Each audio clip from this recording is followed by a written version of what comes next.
Hello guys, good morning. आज हम बात करते हैं उत्तराखंड के ऐसे टॉपिक के बारे में जिसमें कन्फ्यूजन पैदा होता है। एक जैसे शब्द वो से उत्तराखंड में झील, गुफाएं, ताल, विविध प्रकार के स्थान हैं। और अगर आप चैनल पर नए हैं तो चैनल को सब्सक्राइब जरूर कीजिएगा प्लीज़। और ये जो टॉपिक है उत्तराखंड के ग्रुप सी की वैकेंसी हो, यानी कि यूके ट्रिपल एससी की वैकेंसी या यूके पीएससी आयोग की वैकेंसी, दोनों में हेल्पफुल होंगे। और मेंस में ऐसे शब्द आते रहते हैं केदारनाथ, झिलमिल, चांचरी की 50 शब्दों या 25 शब्दों में इनका वर्णन कीजिए। इसीलिए ऐसे टॉपिक्स को भी रखा गया है। बात करते हैं आज के टॉपिक के बारे में।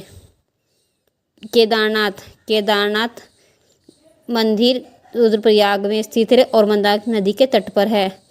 इसकी ऊंचाई समुद्र तल से 3584 मीटर है।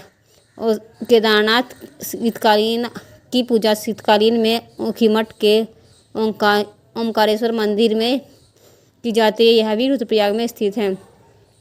और केदारनाथ में भगवान शिव के 12 ज्योतिर्लिंगों में से एक ज्योतिर्लिंग है केदारनाथ, और भगवान शिव के पृष्ठभाग की पूजा की जाती है। केदारनाथ से ही दूसरा स्थानीय केदारनाथ चोटी उत्तरकाशी और चमोली की सीमा पर स्थित है।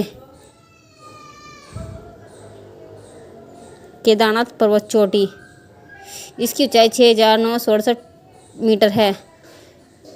केदारनाथ से ही संबंधित केदारनाथ ग्लेशियर, यह रुद्रप्रयाग में स्थित है। केदारनाथ वन्यजीव अभ्यारण्य जो 1972 में स्थापना हुई थी, यह रुद्रप्रयाग और चमोली की सीमा पर स्थित है। केदारनाथ वन्यजीव अभ्यारण्य का क्षेत्रफल 975 वर्ग किलोमीटर है।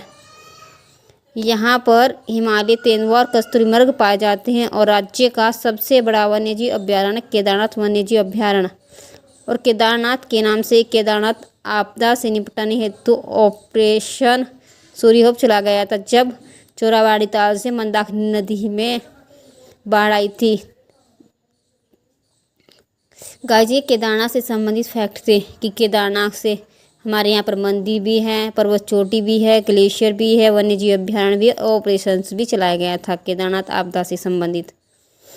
नेक्स्ट टॉपिक है हमारा झिलमिल से संबंधित थे। झिलमिल झील भी है हरिद्वार में स्थित, और इसी के तट पर मतलब झिलमिल जो है गंगा नदी के बाएं तट पर है। ऐसे 2005 में झिलमिल संरक्षण आरक्षित क्षेत्र घोषित किया गया था। इसका क्षेत्रफल 3784 वर्ग किलोमीटर। और झिलमिल के नाम से झिलमिल ताल भी है, चंपावत में स्थित है। इस ताल की आकृति पूर्ण गोलाकार है। झिलमिल गुफा की बात करते हैं तो ऋषिकेश के पास मणिकूट पर्वत पर स्थित है झिलमिल गुफा, और नीलकंठ मंदिर से 3 किलोमीटर की दूरी पर स्थित है। नेक्स्ट पॉइंट है हमारा चांचरी जो है गढ़वाल में। चांचरी केवल गढ़वाल में बसंत ऋतु की चांदनी रात में स्त्री और पुरुष द्वारा किया जाने वाला सांगारिक नृत्य है। चांचरी को कुमाऊं झूड़ा नृत्य कहा जाता है। उत्तराखंड के लोअर पीसीएस के मेंस 2016 में चांचरी शब्द से क्वेश्चन पूछा गया था। एक शब्द था चांचरी, उसका 25 शब्दों में वर्णन करना था। और चांचरी से उत्तराखंड में गढ़वाल और कुमाऊं दोनों मंडल, इसलिए वहाँ पर उसके लिए उत्तराखंड शब्द का ही इस्तेमाल किया है। लोकगीत भी है, या स्त्री पुरुष दोनों के द्वारा उत्तरायण के अवसर पर चांदनी रात में गाया जाता है लोकगीत। जागर की बात करें तो जागर जो है उत्तराखंड में पौराणिक गाथाओं पर आधारित धर्म प्रधान नृत्य भी है, और पौराणिक व्यक्ति और देवताओं के सम्मान में गाया जाने वाला धार्मिक प्रधान गीत भी है। अगले टॉपिक में भी हम ऐसे ही शब्दों का वर्णन करेंगे। और अगले एक हम टॉपिक लेते हैं जीएस के टॉपिक से रिलेटेड। इससे पहले हम उत्तराखंड का एक और टॉपिक लेते हैं। उत्तराखंड के राज्य प्रतीक का वर्णन। केवल राज्य प्रतीक के वर्णन की बात की है। उत्तराखंड का राज्य प्रतीक इसे सांस्कृतिक विरासत, प्राकृतिक सौंदर्य और देशभक्ति को दर्शाता है। इसका स्वरूप एक हीरे के जैसा होता है, जिसकी पृष्ठभूमि सफ़ेद है और किनारों पर लाल रंग की सीमाएं, जो बलिदान और साहस का प्रतीक है। प्रतीक के केंद्र में नीले रंग की 4 लहरदार रेखाएं हैं जो उत्तराखंड की नदियों का प्रतिनिधित्व करती है। इनमें गंगा, यमुना और अलकनंदा काली नदी का प्रतिनिधित्व है। ऊपर की ओर प्रतीक के जो ऊपर की ओर स्थित हैं।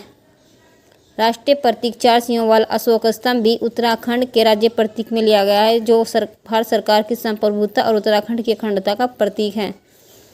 प्रतीक के नीचे हिंदी में सत्यमेव जयते लिखा गया है, जो मुंडक उपनिषद से लिया गया है, जिसका अर्थ है सत्य की ही विजय होती है।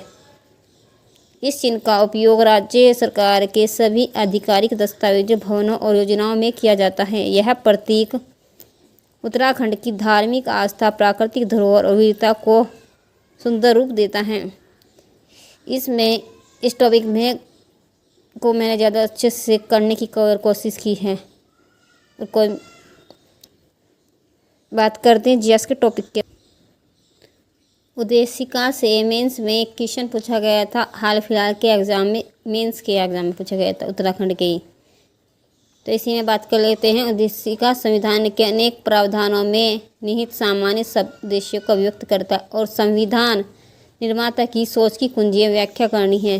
यह 150 शब्दों में पूछा गया था और इसीलिए मैंने प्रीवियस पेपर में से क्वेश्चन निकाल कर लिखा है।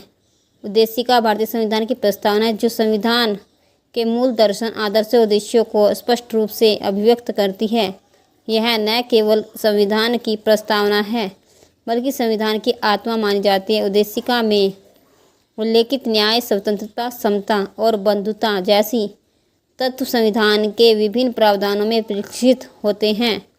यह संविधान निर्माता की उस सोच और दृष्टिकोण को दर्शाती है जिसके माध्यम से उन्होंने एक समता मूलक, धर्मनिरपेक्ष, लोकतांत्रिक और गणराज्य भारत की संकल्पना की थी। उच्चतम न्यायालय ने भी उद्देशिका को संविधान की मूल संरचना का अंग है, जिससे स्पष्ट होता है कि इसका महत्व केवल औपचारिक नहीं बल्कि व्यवहारिक भी है। इसलिए उद्देशिका न केवल भारतीय संविधान की भूमिका है, बल्कि संविधान की व्याख्या और क्रियान्वयन में एक मार्गदर्शक तत्व के रूप में कार्य करती है।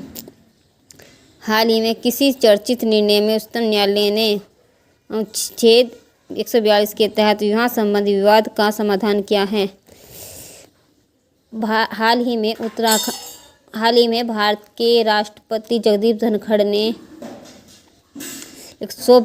अनुच्छेद 142 को न्यूक्लियर मिसाइल कहा था, इसलिए चर्चा में बना था।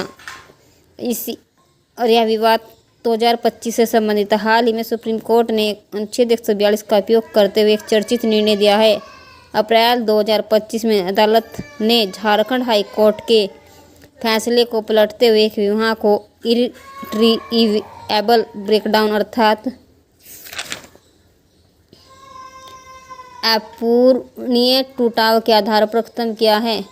इस मामले में 3 सदस्यों की बेंच ने इस शक्ति का प्रयोग कर दोनों पक्षों को तलाक दे दिया और साथ ही पत्नी को मासिक महीने में 2 बार अपनी बेटी से मिलने का अधिकार भी प्रदान किया।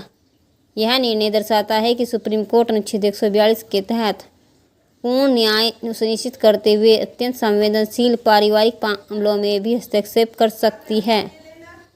जहां विवाह नहीं चल सकता, वहां पर सुप्रीम कोर्ट अनुच्छेद 142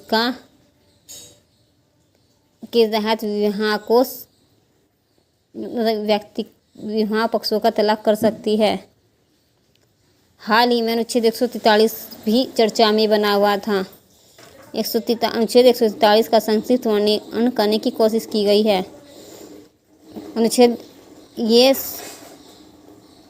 इस क्वेश्चन को 100 शब्दों में लिखा गया है कि क्लो और पीसीएस में 100 शब्दों तक का ही क्वेश्चन आता है। अगर ये मैक्सिमम छोटे शब्दों में दिया गया, अगर हमें उसका एक्सप्लेनेशन पता होगा तो हम छोटे शब्दों में उसको कम शब्दों में भी लिख सकते हैं।